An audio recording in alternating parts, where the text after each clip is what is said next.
আসসালামু আলাইকুম সবাইকে। আমরা একটা এক্সজস্ট ফ্যান দুইভাবে ব্যবহার করি, নিচে উল্টা, উপরে ভাও। যখনই উপরে দেব বাতাসটা বাইরের দিকে দিবে, যখন নিচে দেব বাতাসটা ভিতরের দিকে দেবে। আপনাদের একটু চালিয়ে দেখাই, যে এখন বাতাস ভিতরের দিকে দিতেছে। আর বন্ধ করে কিছুক্ষণ অপেক্ষা করার পরে যখন এটা থামবে, পরিপূর্ণভাবে একবারে স্থির হবে, তখন এটার ডাইরেকশন চেঞ্জ করে দিব। তখন এই যে এখন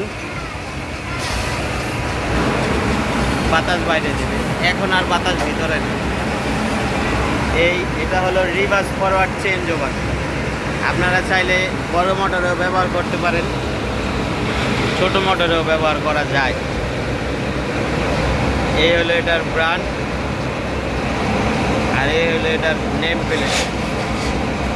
এটার সাথে এই সার্কিটটা ব্যবহার করছি এবিবি। ভালো থাকবেন সবাই, আসসালামু আলাইকুম।